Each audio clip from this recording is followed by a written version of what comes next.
महाविकास आघाडीच्या नेत्यांची विधान भवनामध्ये बैठक पार पडली। विरोधी पक्षनेते अंबादास दानवे यांच्या दालनात बैठक पार पडली आहे। विरोधी पक्षनेते पदाबाबत बैठकीत चर्चा झाल्याची सूत्रांची माहिती आहे।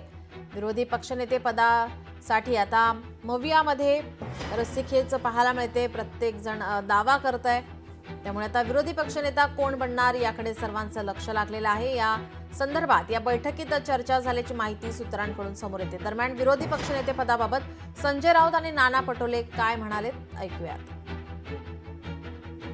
नक्कीच आमचा हक्क आहे। महाराष्ट्राच्या विधानसभेला फार मोठी परंपरा आहे।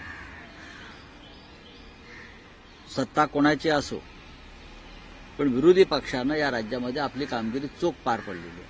विधानसभेमध्ये विरोधी पक्ष असल्याशिवाय, विरोधी पक्ष नेता असल्याशिवाय लोकशाही आणि विधिमंडळ पक्ष सगळ्यांचा याला दिशा सापडणार नाही। मंत्र्यांची मनमानी चालू राहील, भ्रष्टाचारी मोकाट सुटतील। अनेक राज्यामध्ये 4 किंवा 5 सदस्य असलेल्यांना सुद्धा लोकशाहीची बूज राखण्यासाठी विरोधी पक्षनेतेपद मिळालेलं आहे। इथे तर आमचे एकत्रित मिळून 50च्या वर आहेत। त्याच्यामुळे शिवसेनेचा विरोधी पक्षनेता व्हायला मला कोणती अडचण दिसत नाही।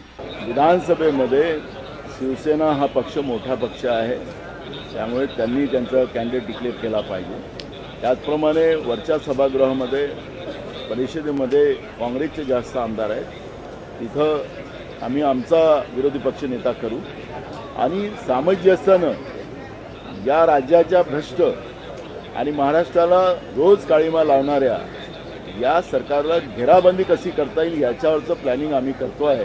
त्यामुळे सामंजस्यानं हा विरोधी पक्ष पदाचा जो प्रश्न आहे तो आम्ही सोडवू। आपले प्रतिनिधी स्वप्नील जाधव आपल्यासोबत जोडलेले आहेत। स्वप्नील, महाविकास आघाडीच्या नेत्यांची विधान भवनामध्ये बैठक पार पडलेली आहे। या बैठकीमध्ये नेमक्या कोणत्या विषयावरती चर्चा झालेली आहे? कारण विरोधी पक्षनेते पदासाठी आपण जर पाहिलं, संजय राऊत आणि नाना पटोले यांच्याकडून स्वतः ते म्हणतात की आमच्या पक्षाचा विरोधी पक्षनेता असेल, दावा केला जातोय। मवियातील आता हा दोन्ही नेत्यांकडून आता हा दावा केला जातोय। कोण होणार आणि काय या बैठकीमध्ये चर्चा झाली आहे?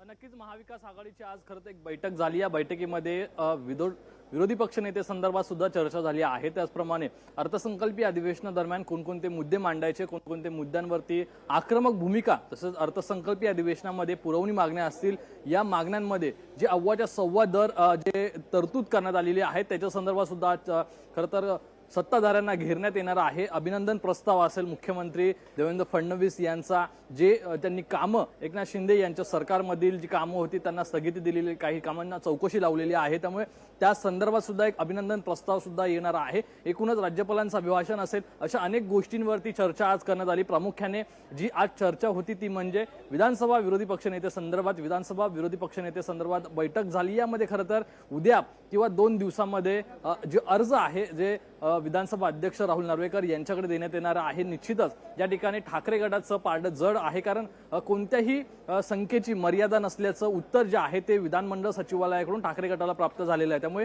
विधानसभा विरोधी पक्षनेतेपदी जी वर्णी लागणार ती म्हणजे ठाकरे गटातील एका आमदाराची लागणार आहे। त्यामुळे नक्की यामध्ये कोणतं नाव आघाडीवरती आहे हे पाहणं महत्त्वाचं आहे। मात्र या ठिकाणी धन्यवाद आपण दिलेल्या या सविस्तर माहितीसाठी।